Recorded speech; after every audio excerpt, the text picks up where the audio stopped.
هو انت مستعدة تعيشي الحياة اللي دايما كنت بتحلمي بيها؟ مش حياة مثالية ولا نسخة من حد تاني، لكن حياة فيها هدوء، فيها توازن، فيها نفس.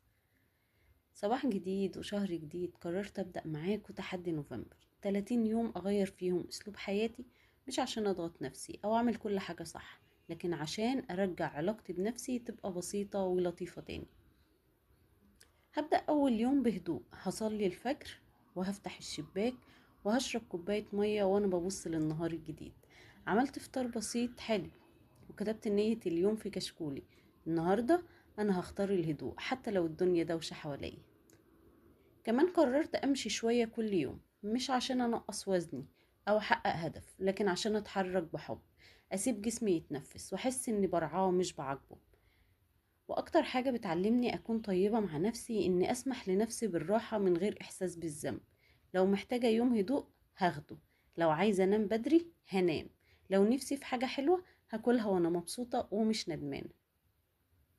العناية بالنفس مش دايما شموع وصباع، اوقات بتكون انك تقولي كفاية النهاردة وتسيبي الباقي لبكرة، انك تسمعي نفسك بدل ما تهاجميها وتمسكي ايديها بحنية بدل ما تلوميها.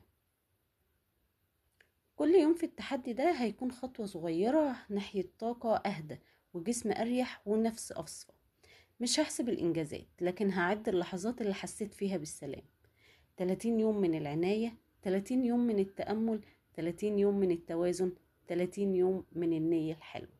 ولو حابة تبدأي معايا، خدي الشهر ده كفرصة تعيشي برتمك مش برتم الناس. خليه شهر هادي جميل يشبهك فعلا. وفي نهاية اليوم هتكتبي حاجة واحدة بس فرقت معاكي. ومع نهاية الشهر بقى هتشوفي ان التغيير الحقيقي بيبدأ من أبسط التفاصيل.